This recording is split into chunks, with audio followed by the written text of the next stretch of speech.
ஏற்கனவே 4 ஆண்டு ஆட்சி செய்த சனியன் பழனிசாமி ஆட்சியில் நடைபெற்ற முறைகேடுகளால் ஊழல்களால் மக்கள் கொதிப்படைந்து அந்த சனியனுக்கு பதிலாக இந்த காலனை கொண்டாந்து இன்னைக்கு ஆட்சியில் வச்ச மாதிரி ஆகி போயிட்டு. முன்னெல்லாம் நம்ம கூட்டங்கள்லாம் அங்க ஒரு டாஸ்மாக் தான் நிற்கும். இப்ப யாருன்னா பயமா இருக்கு, சாதிக்கு சரக்கா இருக்க போதுன்னு பயமா இருக்கு இல்லையா? இதே நிலை நீடித்தால் காவல்துறை மீது இருந்த நம்பிக்கை மக்களுக்கு போய்விடும். மக்கள் புரட்சி ஏற்பட்டு இந்த ஆட்சி முடிவுக்கு கொண்டு வரப்படக்கூடிய காலம் ஏற்படும் என்பதை மாத்திரம் ஆட்சியாளர்களுக்கு இந்த கூட்டத்தின் வாயிலாக நான் சொல்லிக்கொள்ள கடமைப்பட்டிருக்கிறேன். நாம் பேச்சுவார்த்தை நடத்தினோம். இன்றைக்கு அதிகாரப்பூர்வமாக தமிழ்நாடு பாரதிய ஜனதா கட்சியின் தலைவர் நண்பர் திரு அண்ணாமலை அவர்களும் டெல்லியிலிருந்து வந்திருக்கின்ற பாஜகவின் பிரதிநிதி முன்னாள் அமைச்சர் திரு கிஷன் ரெட்டி அவர்களும் நான் சென்னையில் இல்லை, இங்கே வந்துவிட்ட காரணத்தினால் என்னோடு தொலைபேசியிலே அதிகாரப்பூர்வமாக பேசி நமது கூட்டணியை நாங்கள் உறுதிப்படுத்திக் கொண்டோம். நான் திரு கிஷன் ரெட்டி எனக்கு ஏற்கனவே நன்கு அறிமுகமானவர். அவர்களிடம் நான் சொன்ன முதல் வார்த்தை, we are giving you the unconditional support to BJP. உங்களுக்கெல்லாம் தெரியும், தேர்தலுக்கு முன்பு தேர்தல் பரப்புரையில் தமிழக முதல்வர் அன்றைக்கு எதிர்க்கட்சி தலைவராக ஒவ்வொரு பகுதியிலும் என்ன வாக்குறுதி எல்லாம் சொன்னார்னு தெரியும். பூரண மதுவிலக்கை கொண்டு வருவோம், ஒரு சொட்டு மது கூட தமிழ்நாட்டில் இருக்காத நிலையை உருவாக்கி தருவோம் சொன்னார். என்ன செஞ்சிருக்கார்? இன்றைக்கு மதுக்கடைகளை படிப்படியாக குறைக்கின்ற நடவடிக்கையில் கூட ஈடுபடவில்லை. எல்லாவற்றிற்கும் மேலாக தாய்மார்களும் பெற்றோர்களும் மடியிலே நெருப்பை கட்டிக் கொண்டிருக்கின்ற விதமாக இளைய சமுதாயத்தை, கல்லூரிகள், அரசு பள்ளிகளுக்கு செல்கின்ற மாணவர்களை, 30 வயதுக்கு உட்பட்ட இளைஞர்களை குறிவைத்து தாக்குகின்ற விதமாக போதைப் பொருள் கலாச்சாரம் இன்றைக்கு தமிழகம் முழுவதும் பரவி கிடைப்பது வருங்கால இந்தியாவாகிய இளைய சமுதாயத்தையே அழித்துவிடக்கூடிய அளவிற்கு இன்றைக்கு தமிழ்நாட்டிலே போதைப் பொருட்களின் நடமாட்டம் சந்தி சிரிக்கின்ற அளவுக்கு இன்றைக்கு வந்துவிட்டது. உங்களுக்கு தெரியும்.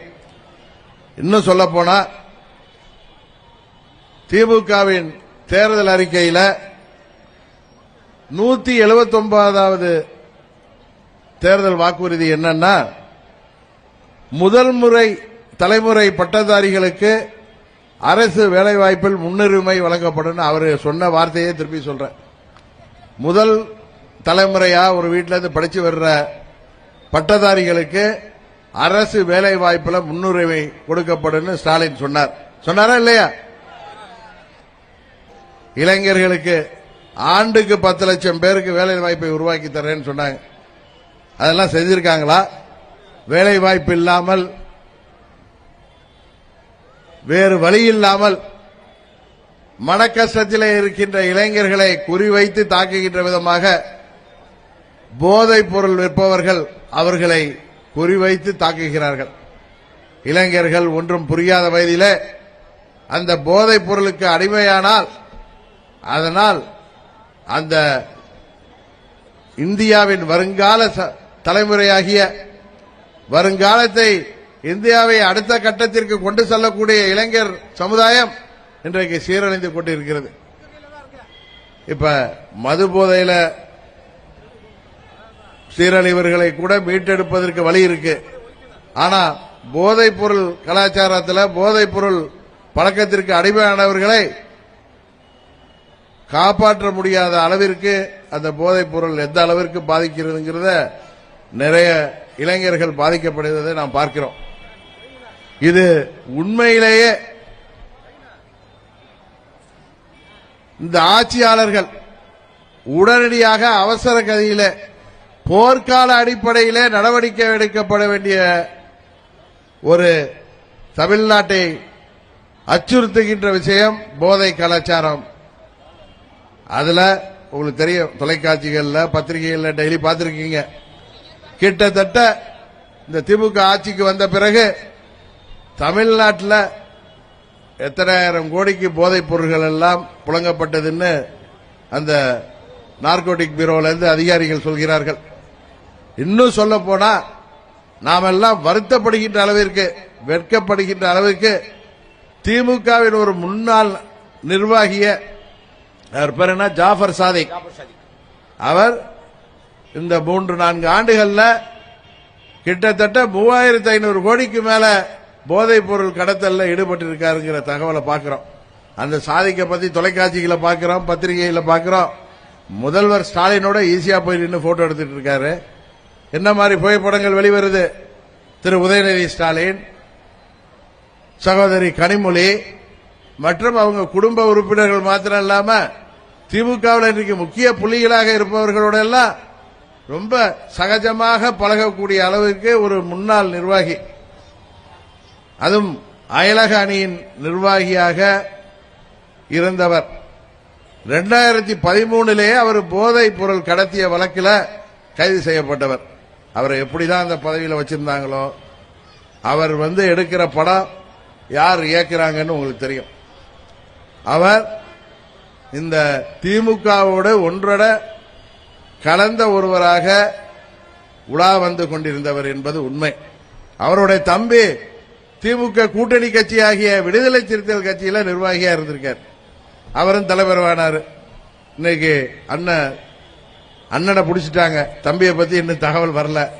ஜாஃபர் சாதிக் இன்றைக்கு கைது செய்யப்பட்டு விட்டார் அந்த நார்கோட்டிக் பியூரோவால. அவர் சொன்ன தகவல்கள்லாம் இனிமே வெளியில வரும். இது பல பெரிய மனிதர்களை, முக்கிய பதவியிலே உள்ளவர்களை இன்றைக்கு நடுத்தருவிலே கொண்டாந்து நிறுத்தப் போகிறது மாத்திரமல்ல, திமுக தீய சக்தி என்று புரட்சி தலைவர் என்றைக்கு சொன்னாரோ அதை தொடர்ந்து நிர்வகித்து வருவது திமுக. அதை இன்றைக்கும் செய்து கொண்டிருக்கிறார்கள். திமுக எப்பெல்லாம் ஆட்சிக்கு வருதோ அப்ப சட்டம் ஒழுங்கெல்லாம் சீர்குலைன்னு தெரியும். ரவுடிகள் சாம்ராஜ்யம் தொடங்கும். அம்மா அவர்கள் ஆட்சியில் இருந்தா ரவுடிலாம் தமிழ்நாட்டிலே இருக்க மாட்டாங்க, என்கவுண்டருக்கு பயந்துட்டு. திமுக ஆட்சிக்கு வந்தா திமுக கொடியை போட்டுட்டு தமிழ்நாடு முழுவதும் ரவுடிகள் சுற்றி வருகிறார்கள். இன்றைக்கு அதையெல்லாம் தாண்டி போதை கலாச்சாரத்திற்கு ஆணிவேராக இருக்கக்கூடிய ஒருவர் ஜாஃபர் சாதிக் திமுகவில் அயலக அணியில நிர்வாகியாக இருந்தவர். இது ஏதோ அரசியலுக்காக நான் சொல்லவில்லை.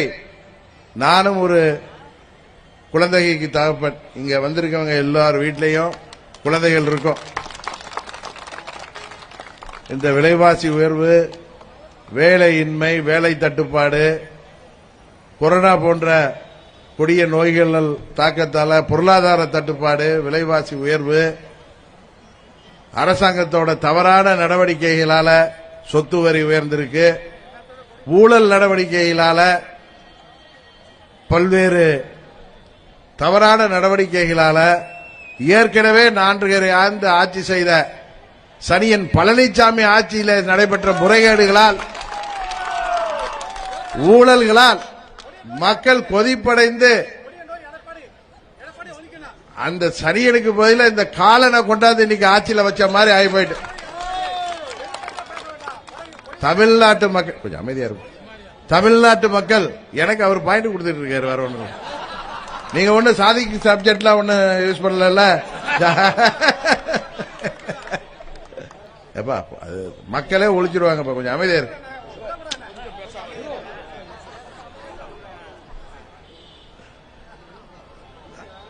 முன்னெல்லாம் நம்ம கூட்டங்கள்லாம் அங்க ஒரு டாஸ்மாக் தான் நிக்கும். இப்ப யாருன்னா பயமா இருக்கு. அது சாதிக்கு சரக்கா இருக்க போதோன்னு பயமா இருக்கு இல்லையா? எதற்காக சொல்றேன்னா, இது ஏதோ அரசியல் கட்சியாக இந்த கண்டன ஆர்ப்பாட்டத்தை நடத்திவிட்டு கலந்து செல்வதற்காக கூட்டப்பட்ட கூட்டம் அல்ல இது. தமிழ்நாடு முழுவதும் விழிப்புணர்வை ஏற்படுத்த வேண்டும். அரசாங்கம் தவறு செய்தாலும் மக்கள் தங்கள் குழந்தைகளை, இளைய சமுதாயத்தை, தங்கள் வீட்டு பிள்ளைகளை ஒவ்வொரு குடும்பத்தில் உள்ள பெரியவர்களும் பாதுகாக்க வேண்டிய கட்டாயத்தில் இருக்கோங்கிறது தான் உண்மை. அவர்களை கண்காணிக்க வேண்டும். பெண் குழந்தைகளை கண்காணிப்பீர்களே, அதுபோல தாய்மார்கள் ஆண் குழந்தைகளையும், அதுவும் குறிப்பாக பள்ளிக்கு செல்கின்ற, கல்லூரிக்கு செல்கின்ற, வேலை இல்லாமல் வேலை தேடிக்கொண்டிருக்கின்ற இளைஞர்களை நீங்கள் கண்காணித்து பத்திரமாக பாதுகாத்து தர வேண்டியது தாய்மார்களின் கடமை. இது நான் சொல்றது சரியா இல்லையாமா? ஒவ்வொரு வீட்டிலையும் தங்கள் குழந்தைகளை பாதுகாக்க வேண்டும். இந்த பாழாய் போன திமுக ஏன் ஆட்சிக்கு வந்து விட்டது என்று எல்லோரும் வருத்தப்படுகின்ற சூழ்நிலை. தமிழ்நாட்டு மக்கள் உணர்வுபூர்வமானவர்கள். பழனிசாமி செய்த தவறுகளால் திமுகங்கிற கட்சி திரிந்திருக்குன்னு சொல்லி அவங்க கையில ஆட்சியை கொடுத்தா இன்றைக்கு வாக்குறுதிகளையும் நிறைவேற்றவில்லை. தமிழ்நாடு முழுவதும் போதை புழக்கம், போதை மருந்து புழக்கம்.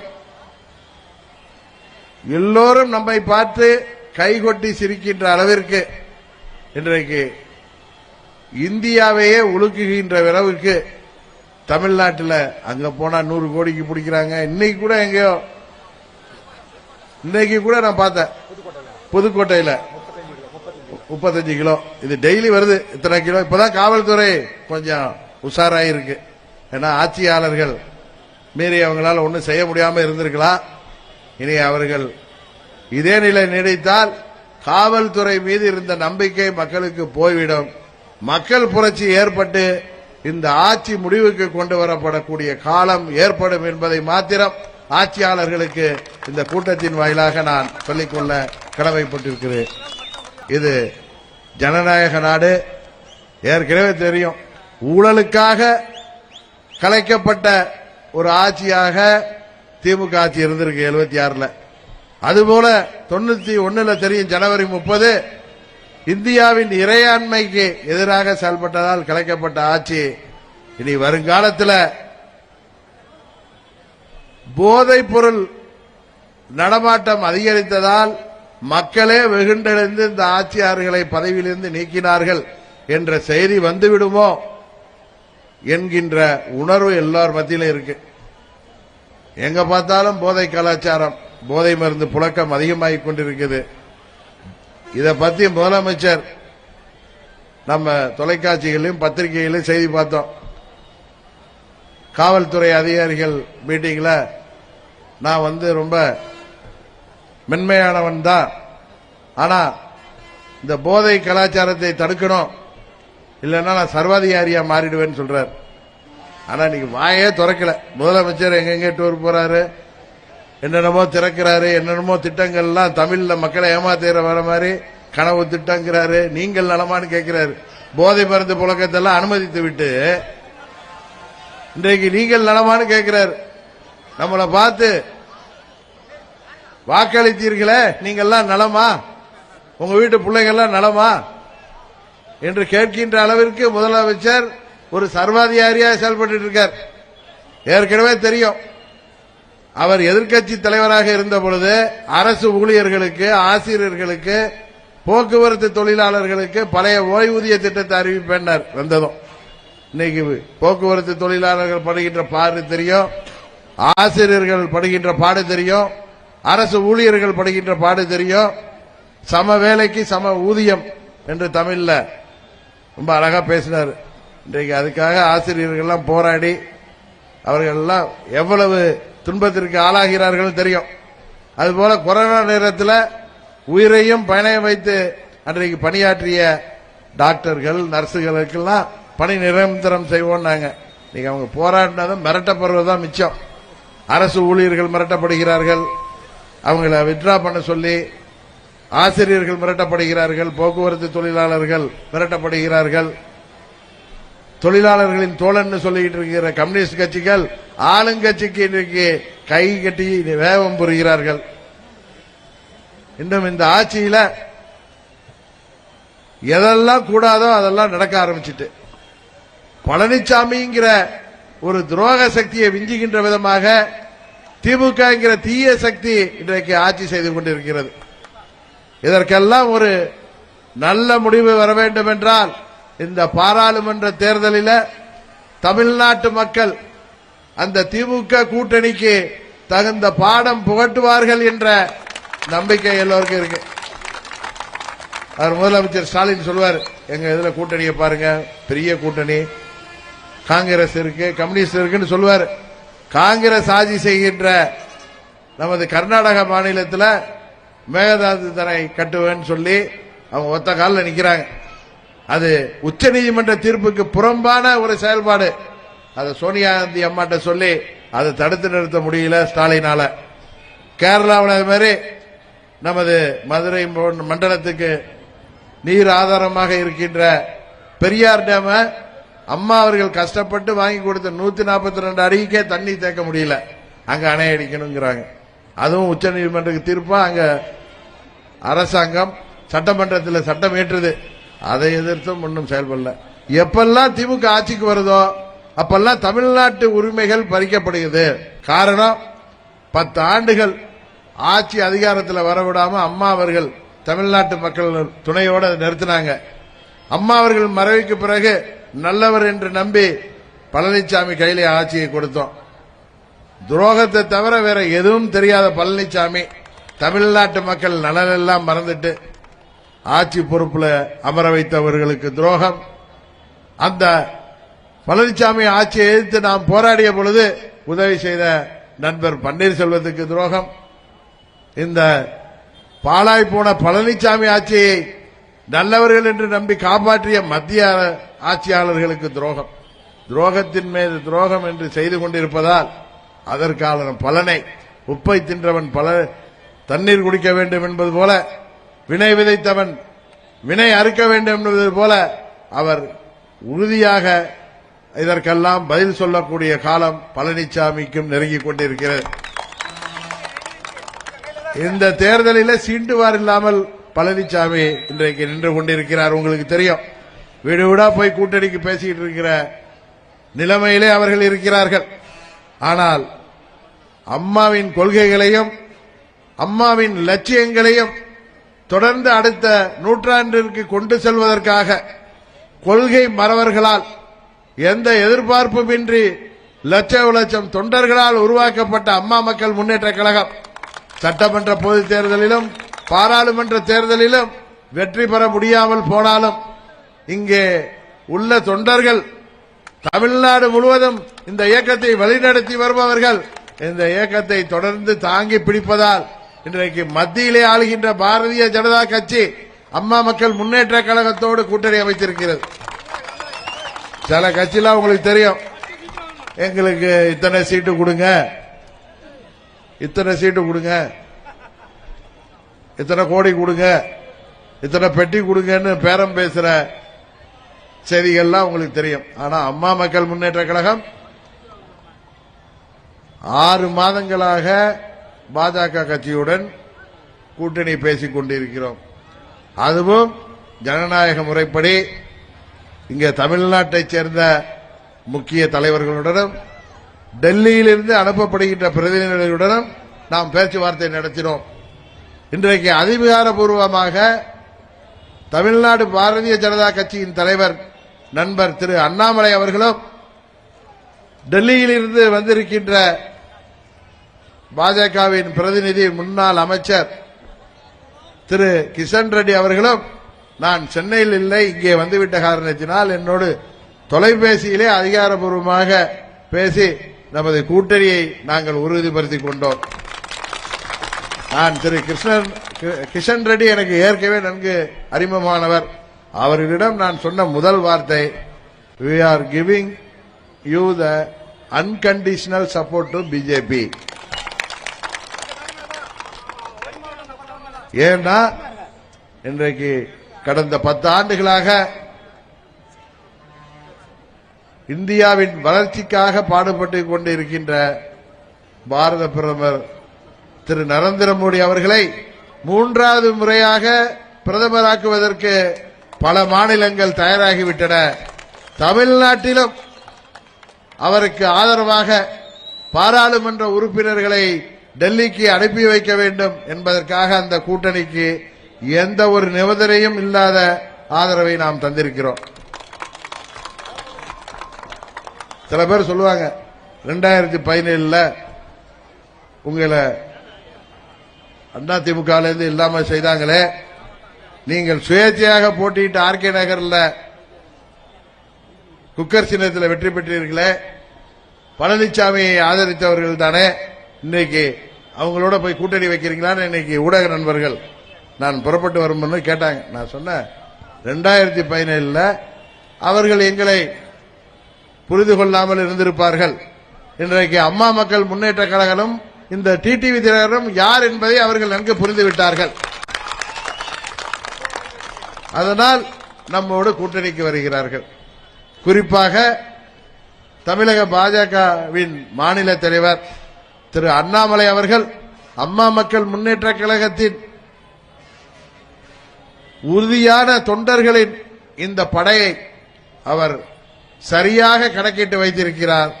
நம்மோடு கூட்டணி வேண்டும் என்று அவர் மனதார நம்மோடு பேச்சுவார்த்தை நடத்தினார்.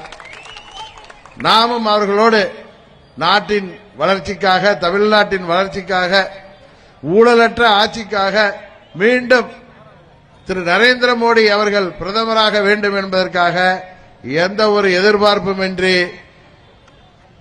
அன்கண்டிஷனல் சப்போர்ட் என்பார்களே, அதுபோல நிபந்தனையற்ற ஆதரவை கொடுத்திருக்கிறோம். எந்த தொகுதியில் போட்டியிடுவது, எத்தனை தொகுதியிலே போட்டியிடுவது என்பதை பிறகு பேசிக் கொள்ளலாம். ஏனென்றால் பல கட்சிகள் இந்த கூட்டணியிலே வருகின்ற பொழுது யாருக்கும் எந்த ஒரு இடைஞ்சலும் இல்லாமல் சுமூகமாக இந்த கூட்டணி அமைந்து இந்த தேர்தலிலே, பாராளுமன்ற தேர்தலிலே பாஜக தலைமையிலான கூட்டணி தமிழ்நாட்டிலே ஒரு மாபெரும் வெற்றி பெறுவதற்கு அம்மா மக்கள் முன்னேற்ற கழகம் உறுதுணையாக இருக்கும் என்று அவர்களுக்கு நான் உறுதியிட்டு சொன்னேன். உங்களோட ஆதரவோடு நாம் இந்த திருச்சி தொகுதியிலே அது நாம் போட்டியிடலாம் அல்லது கூட்டணி கட்சியைச் சேர்ந்த வேட்பாளர் போட்டியிடலாம். அவரது வெற்றிக்காக நீங்கள் இங்கே வந்திருக்கின்ற கழக நிர்வாகிகளும் தொண்டர்களும் உறுதியாக இரவு பகல் பாராது நமது என்டிஏ கூட்டணி வேட்பாளர் வெற்றி பெற்றார் என்ற செய்தி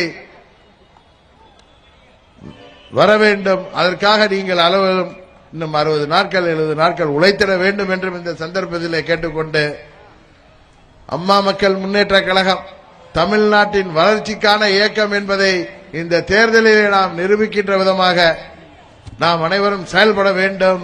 இங்க பல ஊர்ல இருந்து வந்திருப்பீங்க, பத்திரமாக எல்லாரும் திரும்பி செல்ல வேண்டும் என்று உங்கள் அனைவரையும் அன்போடு கேட்டுக்கொண்டு இந்த வாய்ப்புக்கு நன்றி கூறி விடைபெறுகிறேன். நன்றி, வணக்கம்.